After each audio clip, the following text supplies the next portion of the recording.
Hi friends, സച്ചിയുടെയും രേവതിയുടെയും പുതിയൊരു upcoming episode റിവ്യൂയിലേക്ക് എല്ലാവർക്കും സ്വാഗതം. അങ്ങനെ ശ്രുതിയാണെങ്കിൽ നവീന് കൊടുക്കാൻ വേണ്ടിയിട്ട് ഒരു 3 ലക്ഷം രൂപ കടയിൽ നിന്ന് ശ്രുതി അറിയാതെ മോഷ്ടിച്ചിട്ടുണ്ടായിരുന്നു. അപ്പോൾ ആ പൈസയുടെ കണക്കൊക്കെ പിന്നീടായിട്ട് നോക്കുന്ന സമയത്ത് ശ്രുതി ചോദിക്കുമ്പോൾ എങ്ങനെയെങ്കിലും രക്ഷപ്പെടണമല്ലോ. അതിന് വേണ്ടിയിട്ട് ശ്രുതിയാണെങ്കിൽ കടയിൽ 2 സ്റ്റാഫ് ഉണ്ട് കേട്ടോ, അവർ ഭാര്യയും ഭർത്താവുമാണ്. അവരുടെ മുകളിലേക്ക് കുറ്റം ഇട്ട് കൊടുക്കുകയാണ് ശ്രുതി ചെയ്യുന്നത്. എന്നാൽ അവർ ഇതൊന്നും അറിഞ്ഞിട്ടുണ്ടായിരിക്കില്ല കേട്ടോ, ശ്രുതിയും ഇതൊന്നും അറിയുന്നില്ല. അങ്ങനെ അവരുടെ മേലെ പഴിചാരി കൊടുത്തിട്ട് ശ്രുതി അവിടെ നിന്ന് എസ്കേപ്പ് ആവുന്നുണ്ട്. അങ്ങനെ ശ്രുതി ആ കടയിൽ നിന്ന് അവരെ പറഞ്ഞു വിടുന്നുണ്ട്. എന്നാൽ ചെയ്യാത്ത തെറ്റിന് തങ്ങളുടെ മേലെ പഴിചാരിയതും കടയിൽ നിന്ന് പറഞ്ഞു വിട്ടതുമൊക്കെ ആ ഹസ്ബൻഡും വൈഫിനും ഇവരോടൊരു ഭയങ്കര ഒരു ദേഷ്യമാവുകയാണ് കേട്ടോ. അങ്ങനെ അവർ പിന്നീടായിട്ട് പല തവണയായിട്ട് കടയിൽ വന്നിട്ട് ശ്രുതിയോട് ബ്ലാക്ക് മെയിൽ ചെയ്ത് പൈസ മേടിക്കുന്നുണ്ട്. അല്ലാത്ത സമയത്ത് കുറേ സാധനങ്ങളൊക്കെ പർച്ചേസിങ് ചെയ്യുന്നുണ്ട് കേട്ടോ. അങ്ങനെ ശ്രുതി ലാസ്റ്റ് പറയുന്നുണ്ട്, ശ്രുതി ഇനി ഇത് പറ്റില്ല, നമുക്ക് പോയി സ്റ്റേഷനിൽ കംപ്ലൈൻറ്റ് കൊടുത്താലോ എന്ന്. എന്നാൽ ശ്രുതിയാണെങ്കിൽ അത് കംപ്ലൈൻറ്റ് ചെയ്യാനോട്ട് സമ്മതിക്കുന്നുമില്ല. കാരണം കംപ്ലൈൻറ്റ് കൊടുത്താൽ ഈ 3 ലക്ഷം രൂപയുടെ പേരിൽ താൻ തന്നെയാണല്ലോ കുഴിയിൽ ചാടാൻ പോകുന്നത്. അതുകൊണ്ട് അത് കേസ് കൊടുക്കാനായിട്ട് ശ്രുതിയും സമ്മതിക്കുന്നില്ല കേട്ടോ.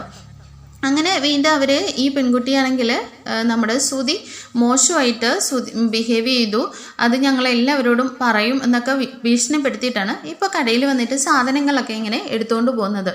ഇവർ കടയിൽ വരുന്ന സമയത്തെല്ലാം ശ്രുതി ഫോണൊക്കെ ഇങ്ങനെ റെക്കോർഡ് ചെയ്ത് വെച്ചിട്ട് പലതവണ ഈ പെൺകുട്ടിയെ കൊണ്ട് സത്യം പറയിപ്പിക്കാൻ ശ്രമിക്കുന്നുണ്ടെങ്കിലും ഇതെല്ലാം നേരെ തിരിച്ച് തന്നെയാണ് കേട്ടോ. അവരും അറിഞ്ഞുകൊണ്ട് തന്നെ അല്ലാത്ത രീതിയിൽ തന്നെയാണ് സംസാരിക്കുന്നത്. അങ്ങനെ ഒരു നിവൃത്തിയില്ല, ഇവരെ എങ്ങനെയാണ് ഒഴിവാക്കേണ്ടതെന്ന് ഇങ്ങനെ ചിന്തിച്ചിരിക്കുമ്പോഴാണ് നമ്മുടെ ശ്രുതി പെട്ടെന്ന് തന്നെ ഒരു കാര്യം ചിന്തിച്ചിട്ട് നേരെ അവരുടെ വീട്ടിൽ ചെല്ലുക. ആ പെൺകുട്ടിയോട് എങ്ങനെയെങ്കിലും കാര്യങ്ങൾ പറഞ്ഞ് കൺവിൻസ് ചെയ്യിപ്പിക്കുക എന്നുള്ള രീതിയിലൊക്കെ ഒരു അഭിനയിക്കാം എന്നൊക്കെ വിചാരിച്ചിട്ട് ശ്രുതി ആ പെൺകുട്ടിയുടെ വീട്ടിലേക്ക് പോകുന്നുണ്ട് കേട്ടോ. ഈ സമയം ആ പെൺകുട്ടിയുടെ ഹസ്ബൻഡ് വീട്ടിലില്ലാത്ത സമയമാണ്. വെറുതെ കയ്യിലൊരു പൂമാലയൊക്കെ ഇങ്ങനെ മുല്ലപ്പൂവൊക്കെ ചുറ്റിയിട്ട് ഭയങ്കര ഒരു സ്നേഹം കാണിച്ചൊക്കെ ഇങ്ങനെ ഭീഷണിപ്പെടുത്താന്നൊക്കെ പറഞ്ഞിട്ട് ശ്രുതി ചെല്ലുന്നതാണ്. എന്നാൽ ശ്രുതിയുടെ സംസാരം വേറൊരു രീതിയിലങ്ങായി പോവാണ്. ഇങ്ങനെ ആ പെൺകുട്ടി ആ വീട്ടിൽ കിടന്നിട്ട് ഭയങ്കരമായിട്ട് ഒച്ചയും ബഹളവും ഒക്കെ വെച്ച് നാട്ടുകാരൊക്കെ വന്ന് ചേരുന്നുണ്ട് കേട്ടോ. അങ്ങനെ ശ്രുതിക്കിട്ട് നല്ല അടിയൊക്കെ കൊടുത്തിട്ടാണ് നാട്ടുകാരവിടെ നിന്ന് പറഞ്ഞു വിടുന്നത്. നമ്മുടെ ശ്രുതിക്കാകട്ടെ ഇങ്ങനെ ഒരു ഐഡിയ പറഞ്ഞു കൊടുക്കുന്നത് അന്ന് നമ്മുടെ ശ്രുതിയുടെ കൂടെ പാർക്കിൽ കിടന്ന് ഉറങ്ങിയിട്ടുണ്ടായിരുന്ന ഒരു ഫ്രണ്ട് ഉണ്ടല്ലോ, അവനാണ് കേട്ടോ. അവൻ പറഞ്ഞു കൊടുത്തിട്ടാണ് ശ്രുതി മുല്ലപ്പൂവൊക്കെ ചൂടിയിട്ട് അങ്ങോട്ടേക്ക് കയ്യിൽ ചുറ്റിയിട്ട് അങ്ങോട്ടേക്ക് പോകുന്നത്. എന്നാൽ അത് കുളമായല്ലോ. വീട്ടിൽ വന്നിട്ട് വേറെ ഒരു കള്ളക്കഥയൊക്കെയാണ് ശ്രുതി പറയുന്നത്. കാരണം മേലെല്ലാം ഭയങ്കര വേദനയാണ്, നല്ല അടിയും കിട്ടിയിട്ടുണ്ടല്ലോ. അങ്ങനെ എല്ലാവരും ചോദിക്കുന്ന സമയത്ത് ശ്രുതി ഓരോന്ന് പറയുന്നുണ്ടെങ്കിലും നമ്മുടെ സച്ചിക്ക് ഇതൊന്നും വിശ്വാസമാകുന്നില്ല. അങ്ങനെ ശ്രുതിയാണെങ്കിൽ കാര്യങ്ങളൊക്കെ ശ്രുതിയോട് ചോദിക്കുന്നുണ്ട്, എന്താ ശ്രുതി ഉണ്ടായത്, ആരാ ശ്രുതിയെ തല്ലിയതെന്ന് ചോദിക്കുന്ന സമയത്ത് ശ്രുതിയോട് സത്യങ്ങളെല്ലാം പറയാണ് കേട്ടോ. അങ്ങനെ ഇനിയിപ്പോൾ ആ മേലാൽ ആ പാർക്കിലെ ഫ്രണ്ടിനുമായിട്ട് സംസാരിക്കാനോ കൂട്ടുകൂടാനോ പോകണ്ട, ഷോപ്പിൻ്റെ അടുത്ത് പോലും അവനെ കണ്ടുപോകരുതെന്നൊക്കെ ശ്രുതിയും വാൺ ചെയ്യുന്നുണ്ട്. പിറ്റേ ദിവസം രാവിലെ തന്നെ സച്ചിയാണെങ്കിൽ ഓട്ടം പോവാണ് കേട്ടോ. ഓട്ടം പോകുന്ന സമയത്ത് നമ്മുടെ ശ്രുതിയുടെ ഫ്രണ്ട്, ആ പാർക്കിലെ ഫ്രണ്ട് ഉണ്ടല്ലോ, അയാൾ കൈ കാണിച്ച് നിർത്തുന്നുണ്ട്. അപ്പോൾ സച്ചി ചോദിക്കുന്നുണ്ട്, അല്ല എങ്ങോട്ടേക്കാ? ഞാൻ ടൗൺ വരെ, നിങ്ങളുടെ വണ്ടി എന്തെന്ന് ചോദിക്കുന്ന സമയത്ത് അയാൾ പറയുന്നുണ്ട്, ഓ കുറച്ച് ദിവസമായിട്ട് എൻ്റെ സമയം ശരിയല്ല, അതുകൊണ്ടാണ് ഞാൻ വണ്ടി എടുക്കാതിരുന്നത്. അല്ല നിങ്ങളിപ്പോൾ ശ്രുതിയായിട്ട് കമ്പനിയൊന്നും ഇല്ലെന്ന് ചോദിക്കുകയാണേ. അത് ഉണ്ട്, എന്നാലും ഞാനിപ്പോൾ അങ്ങനെ അവനെ വിളിക്കാറില്ല. അതെന്തു പറ്റി? നിങ്ങൾ ഭയങ്കര ബെസ്റ്റ് ഫ്രണ്ട്സ് ആയിരുന്നല്ലോ, ഒന്ന് കോൾ ചെയ്യ്, അപ്പോൾ ആ പിണക്കമൊക്കെ മാറുമല്ലോ എന്ന് സച്ചി നിർബന്ധിക്കുകയാണ് കേട്ടോ. അങ്ങനെ നിവൃത്തിയില്ലാതെ അയാൾ ആ വണ്ടിയിൽ നിന്ന് തന്നെ ശ്രുതിയെ കോൾ ചെയ്യുന്നുണ്ട്. കോൾ എടുത്തിട്ട് ശ്രുതിയോട് വിശേഷങ്ങളൊക്കെ ചോദിക്കുന്ന സമയത്ത് ശ്രുതി പറയുന്നുണ്ട്, എടാ നിന്നോട് ഇനി എന്നോട് കോണ്ടാക്ട് ചെയ്യില്ലെന്ന് പറഞ്ഞിട്ടില്ലേ? ശ്രുതി കണ്ട അതൊന്നും ഇഷ്ടമാവില്ല, നീ ഈ ഷോപ്പിൻ്റെ അടുത്ത് പോലും വന്നേക്കില്ലെന്നൊക്കെ പറയുകയാണെ. അപ്പോഴേക്കും അയാളും പറയുന്നുണ്ട്, എടാ നീ എന്നോട് ക്ഷമിക്ക്, അന്ന് ഞാനും നിൻ്റെ കൂടെ വരണമെന്ന് ഓർത്തതാ, അത്ര ആളുകൾ നിന്നെ തല്ലുന്ന കണ്ടപ്പോൾ ഞാൻ ഭയന്നിട്ടാ അവിടെ നിന്ന് ഓടിപ്പോയെന്നൊക്കെ അയാളും പറയുന്നുണ്ട്. അങ്ങനെ ശ്രുതി ദേഷ്യപ്പെട്ട് ഫോൺ കട്ട് ചെയ്യുന്നുണ്ട്. അങ്ങനെ അവരുടെ സംഭാഷണത്തിൽ നിന്ന് സച്ചിക്ക് മനസ്സിലാവുന്നുണ്ട് ശ്രുതി വീട്ടിൽ വന്ന് പറഞ്ഞ കാര്യങ്ങളൊന്നും ശരിയല്ല, വേറെ എന്തോ ഉണ്ടെന്ന് മനസ്സിലാക്കിയിട്ട് അയാളിൽ നിന്ന് തന്നെ കാര്യങ്ങൾ അറിയാൻ വേണ്ടി സച്ചി ചുമ്മാ ഇങ്ങനെ പറയുന്നുണ്ട് കേട്ടോ. എന്തായാലും കഷ്ടമായിപ്പോയി. ആള് കൂടിയപ്പോൾ നിങ്ങൾ അയാളെ സുതിയെ ഇട്ടിട്ട് ഓടാൻ പാടില്ലായിരുന്നു. പാവം ആളുകളെല്ലാവരും കൂടി സുതിയെ ഒരുപാട് തല്ലിയെന്ന് പറയാനേ. അപ്പോഴേക്കും ആളെ ചോദിക്കുന്നുണ്ട്, ആ അതെന്താ നിങ്ങൾ അങ്ങനെ പറഞ്ഞേ? അപ്പോൾ സുതി എല്ലാ കാര്യങ്ങളും വീട്ടിൽ വന്ന് പറഞ്ഞോ? ആ അല്ലാതെ പിന്നെ അവൻ എല്ലാ കാര്യങ്ങളും വീട്ടിൽ വന്ന് പറഞ്ഞു, അതുകൊണ്ടല്ലേ ഞാനങ്ങനെ പറഞ്ഞെന്ന് സച്ചി പറയുകയാണേ. ഈ സമയം ആ ഫ്രണ്ട് പറയുന്നുണ്ട്, ആ എന്ത് ചെയ്യാനാ പാവ സുതി, ഞാൻ കാരണമാ ഞാനാ ഇങ്ങനെ ഒരു ഐഡിയ കൊടുത്തത്. അപ്പോഴേക്ക് സച്ചി പറയുന്നുണ്ട്, ഓ അത് നിങ്ങളുടെ ഐഡിയ ആയിരുന്നോ? എന്നാലും ഇങ്ങനെ ഒരു ചതി അവനോട് പാടില്ലായിരുന്നു എന്ന് പറയാനേ. അപ്പോഴേക്കും അയാൾ പറയുന്നുണ്ട്, അത് ഞാൻ അവനെ അറിഞ്ഞുകൊണ്ട് ചതിച്ചതല്ലല്ലോ. സുധിയുടെ അവസ്ഥ കണ്ടപ്പോൾ എനിക്ക് വേറെ ഒരു വഴിയും തോന്നിയില്ല. ആ പെണ്ണും ഭർത്താവും കൂടിയിട്ട് അവനെ ഇങ്ങനെ അങ്ങ് ടോർച്ചർ ചെയ്യല്ലേ. പിന്നെ അവൻ അന്ന് അവിടെ ചെന്നപ്പോൾ അയാളില്ലായിരുന്നു. ആ പെണ്ണ് ഒച്ച വെച്ച് ബഹളം കൂട്ടി ആളുകളെ വിളിച്ചു കൂട്ടുമായിരുന്നു. എന്നും ഭാര്യയും വൈഫും ഹസ്ബൻഡും കൂടി വന്നിട്ട് അവൻ്റെ കടയിൽ നിന്ന് എന്തെല്ലാം സാധനങ്ങളെ കൊണ്ടുപോകുന്നു. അതിനൊരവസാനം ഉണ്ടാകട്ടെ എന്ന് കരുതിയിട്ടാണ് ഞാനങ്ങനെ പറഞ്ഞു കൊടുത്തത്. എന്നാൽ അതെല്ലാം നേരെ തല തിരിഞ്ഞായിപ്പോയില്ലേന്ന് അയാൾ പറഞ്ഞു വെക്കുന്നുണ്ട്. ഇത് കേട്ടിട്ട് സച്ചി പറയുന്നുണ്ട്, ഓഹോ അപ്പോൾ ഇതായിരുന്നു ശരിക്കും ഇതല്ലേ? അപ്പോഴേക്കും ആ ഫ്രണ്ട് ചോദിക്കുന്നുണ്ട്, അതെന്താ സച്ചി നീ അങ്ങനെ പറഞ്ഞത്? ഇത്ര കാര്യങ്ങളെല്ലാം ഡീറ്റെയിൽ ആയിട്ട് സുധി പറഞ്ഞില്ലായിരുന്നു. അതൊന്നും എനിക്ക് അപ്പോൾ അറിയില്ലായിരുന്നു, ഇപ്പോൾ കാര്യങ്ങളെല്ലാം വ്യക്തമായിട്ട് മനസ്സിലായെന്ന് പറയണേ. അപ്പോഴേക്കും അയാൾ ഒത്തിരി സച്ചിയോട് പറയുന്നുണ്ട്, സച്ചി നീ ഒരിക്കലും ഞാൻ പറഞ്ഞിട്ടാണ് ഈ കാര്യങ്ങൾ നീ അറിഞ്ഞതെന്ന് സുധി ഒരിക്കലും അറിയല്ല, അത് ഞങ്ങളുടെ ഫ്രണ്ട്ഷിപ്പിനെ തന്നെ ബാധിക്കും, നീ ഒരിക്കലും പറയല്ലെന്നൊക്കെ അയാളിങ്ങനെ സച്ചിയോട് കാല് പിടിച്ച് പറയുന്നുണ്ട്. അങ്ങനെ സച്ചി പറയുന്നുണ്ട്, ശരി ഞാൻ ഈ കാര്യം നീ പറഞ്ഞാണെന്ന് പറയില്ല, പക്ഷേ എന്നെയും കൂട്ടിയിട്ട് ആ പെണ്ണിൻ്റെ വീട്ടിൽ പോകണമെന്ന് പറയുകയാണേ. അങ്ങനെ ആ ഫ്രണ്ടിനെയും കൂട്ടിയിട്ട് സച്ചി ആ പെണ്ണിൻ്റെ വീട്ടിൽ പോയിട്ട് സംസാരിക്കുന്നൊക്കെ ഉണ്ട്. എന്താ സംസാരിച്ചതെന്നൊന്നും പിന്നീട് കാണിക്കുന്നില്ല കേട്ടോ. പിന്നീടായിട്ട് കാണിക്കുന്നത് സച്ചി നേരെ വീട്ടിൽ വന്നിട്ട് എല്ലാവരെയും വിളിക്കുന്നുണ്ട്, അച്ഛാ പെട്ടെന്ന് ഇങ്ങോട്ട് വാ, സുധി നീ വേഗം വാ, നീ വന്നാലേ ഇവിടെ കാര്യങ്ങളൊക്കെ നടക്കുകയുള്ളൂ എന്ന് പറയുകയാണേ. അപ്പോഴേക്ക് എല്ലാ കാര്യത്തിലും ഞാൻ വേണമെന്ന് പറഞ്ഞിട്ട് ഭയങ്കര പവറിലാണ് കേട്ടോ സുധി ഇറങ്ങി വരുന്നത്. അങ്ങനെ എല്ലാവരും വന്ന് നിൽക്കുന്ന സമയത്ത് സച്ചി പറയുന്നുണ്ട്, എന്തായാലും അച്ഛാ നമുക്ക് ഈ സുധി ഓർത്തിട്ട് ഭയങ്കരമായിട്ട് അഭിമാനിക്കാം. കാരണം ഒരു പെണ്ണിൻ്റെ അഭിമാനം രക്ഷിക്കാൻ വേണ്ടിയിട്ട് ഇവൻ വെറുതെ പോയി തല്ലുകൊണ്ടിട്ട് വന്നതല്ലേ, ഒരു പെണ്ണിൻ്റെ മാനം രക്ഷിക്കാനാണ്. അപ്പോൾ പിന്നെ ഇവനെ നമ്മൾ ഒരുപാട് ഇങ്ങനെ അങ്ങ് വെറുതെ വിട്ടാൽ മതിയോ? ഇവന് നല്ല സ്വീകരണമൊക്കെ കൊടുക്കണ്ടേന്ന് പറയുമ്പോൾ സുധിക്ക് എന്തോ ഒരു സംതിങ് റോങ് ആയിട്ട് തോന്നുന്നുണ്ട്. ഇത് കേൾക്കുമ്പോഴേക്ക് ചന്ദ്രമതിക്ക് ആകെ അങ്ങ് ഭയങ്കരമായിട്ട് പൊങ്ങുവാണ് കേട്ടോ.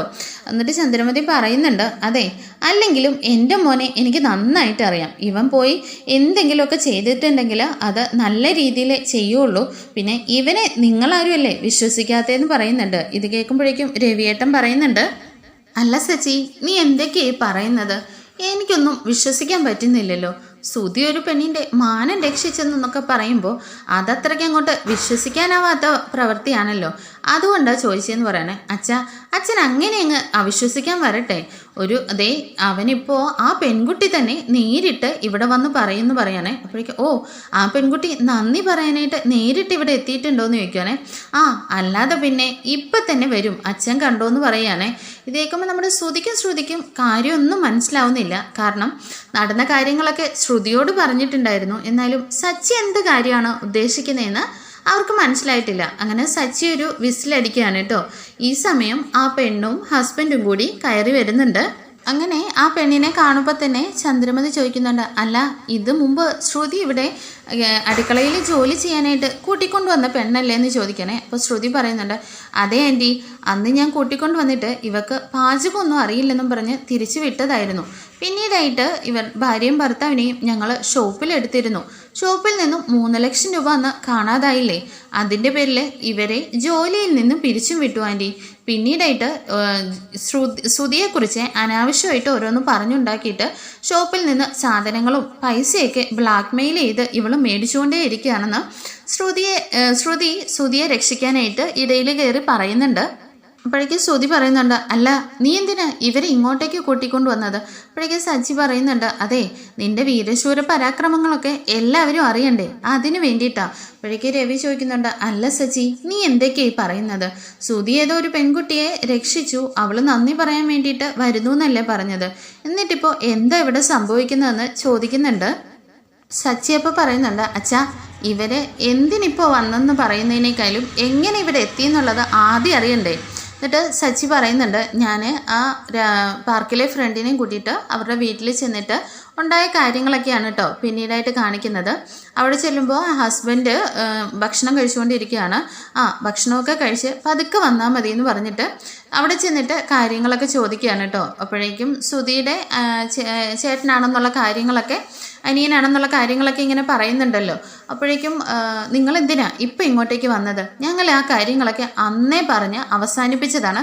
നിങ്ങൾ മര്യാദയ്ക്ക് ഇവിടുന്ന് പോകുന്നുണ്ടോ എന്ന് പറഞ്ഞിട്ട് സച്ചി അവർ വരട്ടുകയാണ് കേട്ടോ.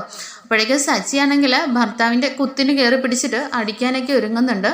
അങ്ങനെ അവരെ ഭീഷണിപ്പെടുത്തിയാണ്, നിങ്ങൾ വന്നില്ലെങ്കിൽ ഞാൻ നിങ്ങളെ ശരിയാക്കും എന്നൊക്കെ പറഞ്ഞിട്ട് സച്ചിയുടെ ഭീഷണി മൂലമാണ് കേട്ടോ ഭാര്യയും ഭർത്താവും കൂടി വീട്ടിലെത്തുന്നത്. ഇങ്ങനെ അവരുടെ മുമ്പിൽ വെച്ച് സച്ചി പറയുന്നുണ്ട്, അച്ഛാ സംഭവിച്ച കാര്യം എന്താണെന്ന് അറിയണ്ടേ? സുധിയാണെങ്കിൽ ആരും ഇല്ലാത്ത സമയത്ത് ഈ പെൺകുട്ടിയുടെ വീട്ടിൽ ചെന്നിട്ട് മോശമായിട്ട് പെരുമാറി. അപ്പോൾ ഈ പെൺകുട്ടി ആളുകളെയൊക്കെ വിളിച്ചു കൂട്ടിയിട്ട് സുധിക്ക് നല്ല അടിയും കിട്ടിയിട്ടാണ് വന്നത്. അതാണെന്ന് സംഭവിച്ച രവിയപ്പ ചോദിക്കുന്നുണ്ട്, എന്താ സുധി, എന്തൊക്കെയാണ് ഞാൻ ഈ കേൾക്കുന്നത്? അപ്പോഴേക്ക് ചന്ദ്രമതി ഇടയിൽ കയറി പറയുന്നുണ്ട്, ഈ രവിയേട്ടൻ എന്താ ഇവൻ എന്തെങ്കിലും വിളിച്ചു കൂവിയെന്നും പറഞ്ഞിട്ട് അതങ്ങ് വിശ്വസിക്കുവാണോ? സുധി അങ്ങനെയൊന്നും ചെയ്യില്ലെന്ന് നമുക്കറിയില്ലേ എന്ന് ചന്ദ്ര പറയുന്നുണ്ട് കേട്ടോ. അപ്പോഴേക്ക് ശ്രീകാന്ത് ഇടയിൽ കയറി പറയുന്നുണ്ട്, അമ്മ എന്തൊക്കെ ന്യായീകരിച്ചാലും സുധിയേട്ടൻ്റെ നിപ്പ് കണ്ട അറിയില്ലേ? സുധിയേട്ടൻ ഇത് മൊത്തം ചെയ്തു വെച്ചിട്ടാണ് നിൽക്കുന്നതെന്നുള്ളത്. എന്തായാലും സുധിയേട്ടൻ ഇത്ര ഒരു മോശപ്പെട്ട ആളാണെന്ന് ഞാൻ വിചാരിച്ചില്ല എന്ന് പറയുന്നുണ്ട്. അപ്പോഴേക്കും വർഷയും പറയുന്നുണ്ട്, അത് ശരിയാണ്, സുധിയേട്ടൻ്റെ മട്ടും ഭാവവും ഒക്കെ കണ്ടപ്പോൾ ഞാനൊരു ജെന്റിൽമാൻ ആണെന്നാണ് വിചാരിച്ചത്. ഒരു പെൺകുട്ടിയുടെ അടുത്ത് പോയി ഇങ്ങനെ മിസ്ബിഹേവ് ചെയ്യുമെന്ന് ഞാൻ ഒരിക്കലും വിചാരിച്ചില്ല എന്ന് വർഷയും പറയുന്നുണ്ട്. സുധിയപ്പോൾ പറയുന്നുണ്ട്, എടാ നീ എന്നെ അങ്ങനെയൊന്നും പറയരുത്, ഞാൻ ഒരിക്കലും അങ്ങനെ ചെയ്തിട്ടില്ല. പിന്നെ ഇവരെ കൊണ്ട് സത്യം പറയിപ്പിക്കാൻ വേണ്ടിയിട്ടാണ് ഞാൻ അങ്ങനെ അവരുടെ വീട്ടിലേക്ക് പോയത്. ബ്രോ പറഞ്ഞു കൊടുക്കൂ ബ്രോ എന്ന് പറഞ്ഞിട്ട് ആ പാർക്കിലെ ഫ്രണ്ടിനെ നോക്കുകയാണ് കേട്ടോ സുധി. ഈ സമയം ആ ഫ്രണ്ടും പറയുന്നുണ്ട്, അതെ സുധി ഒരിക്കലും അങ്ങനെ ഒരു തെറ്റ് ചെയ്തതല്ല, സത്യം പറയിപ്പിക്കാനായിട്ട് ഞാനാണ് ആ ഐഡിയ പറഞ്ഞു കൊടുത്തതെന്ന് ഭയങ്കര കേമമായിട്ട് പറയാണ് കേട്ടോ. ഇത് കേൾക്കുമ്പോഴേക്ക് ചന്ദ്രൻ ഭയങ്കര ദേഷ്യപ്പെട്ടിട്ട് സുധിയുടെ നേരെ വരുന്നുണ്ട്. എടാ നീ എന്ത് മണ്ടനായത്, മറ്റൊരാൾ പറഞ്ഞെന്ന് പറഞ്ഞിട്ട് നീ അതുപോലെ അങ്ങ് ചെയ്യുവാണോ? നിനക്ക് സ്വന്തമായിട്ട് ചിന്തിക്കാനുള്ള വിവരം ഇല്ലേ എന്ന് ചോദിച്ചിട്ട് സുധിക്കിട്ട് ഒരു കുത്തൊക്കെ കൊടുക്കുന്നുണ്ട് കേട്ടോ. എന്നാൽ സുധി അമ്മയെന്ന് വിളിച്ചിട്ടിങ്ങനെ നിൽക്കുകയാണ്. ഈ സമയം രേവതി പറയുന്നുണ്ട്, അല്ല ഒരു പെണ്ണ് എന്തെങ്കിലും തെറ്റായ രീതിയിൽ പറഞ്ഞ് ബ്ലാക്ക്മെയിൽ ചെയ്യുന്നുണ്ടെങ്കിൽ അത് നേരെ പോയി കംപ്ലൈൻറ്റ് കൊടുക്കേണ്ടത് പോലീസ് സ്റ്റേഷനിലല്ലേ, അല്ലാതെ ഒരു പെൺകുട്ടിയുടെ അടുത്ത് ഇങ്ങനെ ചെന്ന് തെറ്റായ രീതിയിൽ ഇങ്ങനെ പെരുമാറുവാണോ ചെയ്യേണ്ടതെന്ന് പറയുമ്പോഴേക്കും ശ്രുതിയാണെങ്കിൽ ദേഷ്യപ്പെട്ട് പറയുന്നുണ്ട്, രേവതി നീ എന്തറിഞ്ഞിട്ടായി പറയുന്നത്? ഈ ശ്രുതി ഒരു തെറ്റും ചെയ്തിട്ടില്ല, ചെയ്തത് മുഴുവൻ ഇവളാണ്. ഇവളും ഭർത്താവും കൂടിയിട്ട് ചെയ്ത തെറ്റിന് ശ്രുതിയെ വെറുതെ കരുവാക്കുമായിരുന്നു എന്ന് പറഞ്ഞിട്ട് ശ്രുതി ഇങ്ങനെ സംസാരിക്കുകയാണ് കേട്ടോ. അപ്പോൾ രവി പറയുന്നുണ്ട്, മോളെ ആരൊക്കെ എന്തൊക്കെ പറഞ്ഞാലും ഇവന് സ്വന്തമായിട്ട് ചിന്തിക്കാനുള്ള വിവരമില്ലേ? രേവതി മോള് പറഞ്ഞതുപോലെ അതിന് നേരെ ഒരു പോലീസ് സ്റ്റേഷനിൽ പോയി കംപ്ലൈൻറ്റ് കൊടുത്താൽ പോരായിരുന്നു? ഇത്രയും ആളുകളുടെ മുമ്പിൽ വെച്ച് അടിയും കൊണ്ട് നാണക്കേടും വരുത്തി വെച്ചില്ലേ എന്നിങ്ങനെ രവി പറയുകയാണ്. അപ്പോഴേക്ക് ചന്ദ്രമതിക്ക് ഭയങ്കര ദേഷ്യം വന്നിട്ട് ആ പെണ്ണിൻ്റെ അടുത്തേക്ക് ചെല്ലുകയാണ് കേട്ടോ. എടി സത്യം പറഞ്ഞു, നീ എന്തൊക്കെയാ കള്ളത്തരങ്ങൾ കാണിച്ചു കൂട്ടിയിട്ട് എൻ്റെ മോനെ കുറ്റക്കാരനാക്കുന്നോന്ന് ചോദിക്കണേ. അപ്പോഴേക്കും ആ പെൺകുട്ടി പറയുന്നുണ്ട്, ഞാനൊരു തെറ്റും ചെയ്തിട്ടില്ല, നിങ്ങളുടെ മകനാണ് ഞാൻ ഒറ്റയ്ക്കുള്ളപ്പോൾ എൻ്റെ അടുത്ത് വന്നതും അനാവശ്യമായിട്ട് പെരുമാറിയതെന്നും പറയണേ. അപ്പോഴേക്കും ചന്ദ്രമതി ഭയങ്കര ദേഷ്യപ്പെട്ടിട്ട് ആ പെണ്ണിനെ അടിക്കാനൊക്കെ ഒരുങ്ങുന്നുണ്ടേ. അപ്പോഴേക്കും ആ പെണ്ണിൻ്റെ ഹസ്ബൻഡ് പറയുന്നുണ്ട്, അതെ നിങ്ങളുടെ മകൻ ചെയ്ത തെറ്റിനെ എൻ്റെ ഭാര്യയെ ആരും ഒന്നും പറയണ്ട. ഞാനില്ലാത്ത സമയത്ത് എന്തിനാണ് എൻ്റെ ഭാര്യയുടെ അടുത്ത്, ഞങ്ങളുടെ വീട്ടിലാണ് നിങ്ങളുടെ മകൻ വന്നത്, ഞങ്ങളുടെ കയ്യിൽ നിങ്ങളുടെ മകൻ തെറ്റായിട്ട് ചെയ്തതിനുള്ള എല്ലാ തെളിവുകളും ഉണ്ടെന്ന് പറയാണ് കേട്ടോ. അപ്പോൾ ശ്രീകാന്ത് ചോദിക്കുന്നുണ്ട്, തെളിവോ? എന്ത് തെളിവ് എന്ന് ചോദിക്കുന്ന സമയത്ത് അവർ ആ റെക്കോർഡ് ചെയ്ത് വെച്ചിരിക്കുന്ന സംഭാഷണം ഇങ്ങനെ കേൾപ്പിക്കുകയാണ് കേട്ടോ. അങ്ങനെ നമ്മുടെ ശ്രുതിയാണെങ്കിൽ ഇവളെ കൊണ്ട് സത്യം പറയിപ്പിക്കണമല്ലോ, അതിന് വേണ്ടിയിട്ട് അന്ന് കടയിൽ വരുന്ന സമയത്ത് ഇങ്ങനെ ചെന്നിട്ട് പറയുന്നുണ്ട്, അതെ നിൻ്റെ ഭർത്താവ് ഒരു മോശപ്പെട്ട ആളാണ്, അവൻ ഒരിക്കലും നിന്നെ യഥാർത്ഥത്തിൽ സ്നേഹിക്കുന്നില്ല, നിന്നെ വിറ്റ് അവൻ പൈസ ഉണ്ടാക്കാനാണ് നോക്കുന്നത്. ഒരു കാര്യം ചെയ്യ്, നീ എൻ്റെ കൂടെ പോര്, ഞാൻ എന്ത് വേണേലും ചെയ്യാമെന്നൊക്കെ ഇങ്ങനെ സംസാരിക്കുന്നത് റെക്കോർഡ് ചെയ്ത് വെച്ചിട്ടുണ്ടായിരുന്നു. ഇത് കേൾക്കുമ്പോഴേക്കും അവിടെ നിന്ന് ചന്ദ്രമതി പെട്ടെന്ന് തന്നെ അങ്ങ് കയ്യൊക്കെ താത്ത് അങ്ങ് തല കുനിച്ചു പോവാണ് കേട്ടോ. എല്ലാവരും ആകെ ഷോക്കായി പോകുന്നുണ്ട്. അപ്പോഴേക്ക് വർഷ ചോദിക്കുന്നുണ്ട്, അല്ല സുധിയേട്ടാ, നിങ്ങൾ എന്തൊക്കെ തെറ്റായ രീതിയിലാണ് സംസാരിച്ചിരിക്കുന്നത്? നിങ്ങൾ ഇത്തരക്കാരനായിരുന്നോ എന്ന് ചോദിക്കുകയാണ്. അപ്പോഴേക്കും സുധി പറയുന്നുണ്ട്, അയ്യോ ഞാൻ അങ്ങനെയൊന്നും പറഞ്ഞതല്ല. പിന്നെ നിങ്ങളെല്ലാവരും കൂടി അന്ന് പറഞ്ഞില്ലേ ഇവള് വരുമ്പോൾ ഇവളെ കൊണ്ട് നേരായ രീതിയിൽ ഇവളുടെ വായിൽ നിന്ന് സത്യം പറയിപ്പിക്കണമെന്ന്, അതിനു വേണ്ടിയിട്ടാണ് ഞാൻ അങ്ങനെയൊക്കെ പറഞ്ഞതെന്ന് പറയുന്നുണ്ട്. ഇപ്പോഴേക്കും ആ സ്ത്രീയുടെ ഹസ്ബൻഡ് കയറി പറയുന്നുണ്ട്, അതെ കണ്ടോ, തെളിവ് സഹിതം ഞങ്ങളുടെ കയ്യിലുണ്ട്. ഞങ്ങൾ ഇത് കൊണ്ടുപോയി പോലീസ് സ്റ്റേഷനിൽ കംപ്ലൈൻറ്റ് ചെയ്താൽ നിങ്ങളുടെ മകൻ അകത്ത് പോകുമെന്ന് പറയാനേ. അപ്പോഴേക്കും ശ്രുതി നേരെ ദേഷ്യപ്പെട്ട് ചെല്ലുന്നുണ്ട്. അത് ശരി, കൊള്ളാവല്ലോ, നിങ്ങൾ ചെയ്ത തെറ്റ് മുഴുവൻ ചെയ്തിട്ട് പാവമല്ലേന്ന് കരുതി ഷോപ്പിൽ ജോലി ചെന്നതും പോരാ, എന്നിട്ടിപ്പോൾ നിങ്ങൾ ബ്ലാക്ക് മെയിൽ ചെയ്യുന്നോന്ന് ചോദിച്ചിട്ട് ശ്രുതി ദേഷ്യപ്പെടുകയാണ് കേട്ടോ. അപ്പോഴേക്കും സച്ചി പറയുന്നുണ്ട്, അച്ഛാ എന്തായാലും ഇവർ പറയുന്നത് ശരിയാണ്. ഇവർ കൊണ്ടുപോയി ഈ തെളിവ് സഹിതം സ്റ്റേഷനിൽ ഹാജരാക്കിയാൽ നമ്മുടെ മാനമായിരിക്കും പോകുന്നതെന്ന് പറയാനേ. അപ്പോഴേക്കും ശ്രുതി ഇങ്ങനെ അല്ലറി കരഞ്ഞു പറയുന്നുണ്ട്, നിങ്ങൾ എന്നെ ഒന്ന് വിശ്വസിക്ക്, ഞാൻ ഒരിക്കലും അങ്ങനെ തെറ്റായ രീതിയിൽ പറഞ്ഞതല്ല, ഞാൻ ഒരു തെറ്റും ചെയ്തിട്ടില്ല എന്നൊക്കെ പറയുന്നുണ്ട്. അപ്പോഴേക്കും സച്ചി പറയുന്നുണ്ട്, എടാ നീ ഇനി എന്തൊക്കെ ന്യായീകരിക്കാൻ ശ്രമിച്ചാലും നീ ആ പെൺകുട്ടിയുടെ വീട് തേടിപ്പോയി അവിടെ ചെന്നിട്ട് സംസാരിക്കുകയും ചെയ്തു, അതാണ് നടന്ന കാര്യം എന്നിങ്ങനെ പറയുകയാണ്. അപ്പോഴേക്കും ആ പെൺകുട്ടിയും പറയുന്നുണ്ട്, അതെ അത് തന്നെയാണ് നടന്നത്, ഇവരെൻ്റെ വീട്ടിലെത്തിയിട്ടാണ് എന്നോട് മോശമായി പെരുമാറിയത്. ഇതെല്ലാം കേട്ടിട്ട് ചന്ദ്രമതി ഇങ്ങനെ തലകുനിച്ച് നിൽക്കുകയാണ് കേട്ടോ. ചന്ദ്രമതിയുടെ നിപ്പൂടെ കാണുമ്പോൾ ശ്രുതി പറയുന്നുണ്ട്, അമ്മ എന്നെ തെറ്റിദ്ധരിക്കില്ലേ, അമ്മയെങ്കിലും എന്നെ ഒന്ന് വിശ്വസിക്കുന്നു പറയാനേ. അപ്പോഴേക്കും ചന്ദ്രമതി പറയുന്നുണ്ട്, മോനെ എടാ ശ്രുതി, നിന്നെ ഞാൻ ഒരിക്കലും അവിശ്വസിക്കില്ല, ആരൊക്കെ എന്തൊക്കെ പറഞ്ഞാലും നീ അങ്ങനെ ചെയ്യില്ലെന്ന് എനിക്കറിയാമെന്ന് ഉറച്ച് പറയാൻ കേട്ടോ. അപ്പോഴേക്കും സച്ചി പറയുന്നുണ്ട്, അതെ എന്തായാലും ഒരു പെറ്റമ്മമാരും മകൻ ചെയ്ത തെറ്റ് അത് ചെയ്തതാണെങ്കിൽ പോലും എൻ്റെ മകൻ അത് ചെയ്യില്ല എന്നേ ഉറച്ച് വിശ്വസിക്കുള്ളൂ, അതാണ് യഥാർത്ഥ അമ്മയുടെ സ്നേഹം. പക്ഷേ അത് എൻ്റെ കാര്യത്തിൽ മാത്രം ഉണ്ടായില്ല എന്ന് പറഞ്ഞിട്ട് സച്ചി ഇങ്ങനെ നിൽക്കുകയാണ് കേട്ടോ. കാരണം അന്ന് ജുവനൈൽ ഹോമിൽ കൊണ്ടുപോകുന്ന സമയത്ത് ചന്ദ്രമതി ഒരു വാക്ക് പോലും പറഞ്ഞില്ല, അത് സച്ചി ഒരിക്കലും ചെയ്യില്ല എന്നോ സച്ചിയെ കൊണ്ടുപോകണ്ട എന്നോ പറഞ്ഞിട്ടുണ്ടായിരുന്നില്ല. ഒരു സച്ചി തന്നെ പറയുന്നുണ്ട്, അതെന്തായാലും വിട്ടേര്. അപ്പോഴേക്കും ശ്രീകാന്ത് കയറി പറയുന്നുണ്ട്, എന്തായാലും ഈ തെളിവ് സഹിതം അവർ കോടതിയിൽ ചെന്ന് കഴിഞ്ഞാൽ നമുക്ക് തന്നെയാണ് അച്ഛാ നാണക്കേട്, ഇതിന് എന്തെങ്കിലും ചെയ്യണമെന്ന് പറയണം. അപ്പോൾ സച്ചി പറയുന്നുണ്ട്, അതേ അച്ഛാ, ഇതിന് എന്തായാലും ആ പെൺകുട്ടിയുടെ ശാപം നമ്മുടെ വീടിന് ഏൽക്കാൻ പാടില്ല, തക്കതായിട്ട് എന്തെങ്കിലും അവർക്ക് കൊടുത്തു വേണം വിടാനെന്ന് പറയാനേ. അപ്പോഴേക്കും ശ്രുതി പറയുന്നുണ്ട്, എന്തൊക്കെയാണ് നിങ്ങൾ ഈ പറയുന്നത്? എന്തായാലും ശ്രുതി ഒരു തെറ്റും ചെയ്തിട്ടില്ല, അതിൻ്റെ പേരിൽ വെറുതെ ശ്രുതിയെ കുറ്റപ്പെടുത്തുകയും വേണ്ടെന്ന് പറയുന്നുണ്ട്.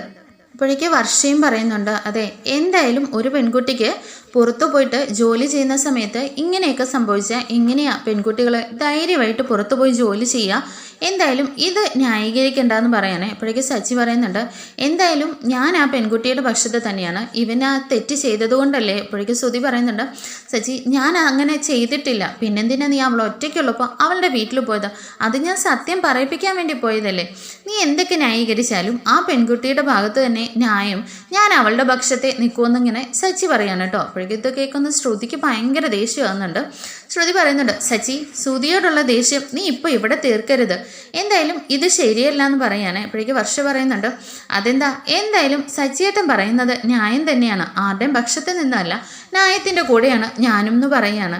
അപ്പോഴേക്ക് ചന്ദ്രമതി പറയുന്നുണ്ട്, എടാ എന്തായാലും നിന്റെ സഹോദരനല്ലേ ശ്രുതി, അപ്പോൾ പിന്നെ നീ ശ്രുതിയുടെ കൂടെയല്ലേ നിൽക്കേണ്ടതെന്ന് പറയുന്നുണ്ട്.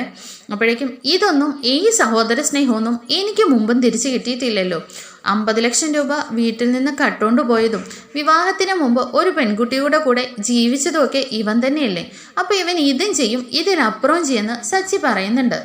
അങ്ങനെ സച്ചി പറയുന്നുണ്ട്, അച്ഛാ എന്തായാലും ഈ പെൺകുട്ടി നാട്ടുകാരുടെ മുമ്പിൽ വെച്ചിട്ടാണ് നാണക്കേടിന് ഇരയായത്, അപ്പോൾ പിന്നെ ഇതിന് ഒരേ ഒരു വഴിയേ ഉള്ളെന്ന് പറയാണ് കേട്ടോ. അപ്പോഴേക്കും എല്ലാവരും ഇതിങ്ങനെ കേൾക്കാനായിട്ട് ഭയങ്കര ആകാംക്ഷയിൽ നിൽക്കുകയാണ്. ഈ സമയം സച്ചി പറയുന്നുണ്ട്, കുട്ടി ഇതാണ് ഞങ്ങളുടെ വീട്ടിലെ എല്ലാ കാര്യങ്ങളും നോക്കുന്നത് ഞങ്ങളുടെ അമ്മയെന്ന് പറഞ്ഞിട്ട് ചന്ദ്രമതിയെ കാണിക്കുകയാണ്. എന്നിട്ട് ചന്ദ്രമതിയുടെ പോയി കാലിൽ വീണ് അനുഗ്രഹം വാങ്ങിച്ചോളൂ എന്ന് പറയുകയാണ്. ഇത് കേൾക്കുമ്പോൾ ആ പെൺകുട്ടിയും പെട്ടെന്ന് ഞെട്ടിപ്പോവാണ് കേട്ടോ, എന്താ കാര്യം എന്നറിയില്ലല്ലോ. അങ്ങനെ സച്ചി പറയുന്നുണ്ട്, എന്തായാലും രേവതി, നീ പൂജാമുറിയിൽ പോയിട്ട് ഒരു താലിമാല അവിടെ ഇരിപ്പുണ്ടല്ലോ, അതിങ്ങ് എടുത്തുകൊണ്ട് വാ ദേവിയുടെ കഴുത്തിൽ. അപ്പോഴേക്കും എല്ലാവരും ഇങ്ങനെ നോക്കുന്നുണ്ട്. അപ്പോഴേക്കും അയാൾ പറയുന്നുണ്ട്, നിങ്ങൾ എന്തൊക്കെയാണ് പറയുന്നത്? ഇതെൻ്റെ ഭാര്യയാണ്. അത് ഭാര്യയാണോന്നൊന്നും ഞങ്ങൾക്കറിയില്ല. ശ്രുതി മോശമായിട്ട് പെരുമാറി. ഇനിയിപ്പോൾ ശ്രുതി ആ പെൺകുട്ടിയെ വിവാഹം ചെയ്തോളൂ എന്നിങ്ങനെ പറയുകയാണേ. അപ്പോഴേക്കും എല്ലാവരും ഇങ്ങനെ ഞെട്ടി നിൽക്കുകയാണ്. ഈ പെൺകുട്ടിയും ഭർത്താവും ഒക്കെ. ശ്രുതിയും ആകെ ഷോക്കായി നിൽക്കുകയാണ് കേട്ടോ. എന്താണ് ഇനി അടുത്ത സംഭവിക്കുന്നതെന്ന് അറിയാൻ വേണ്ടിയിട്ട് നമ്മുടെ ചാനലൊന്ന് ലൈക്ക് ചെയ്തും സബ്സ്ക്രൈബ് ചെയ്തും സപ്പോർട്ട് ചെയ്യണേ. അടുത്ത എപ്പിസോഡ് കാണുമ്പോഴേക്കും താങ്ക് യു ഫോർ വാച്ചിങ്.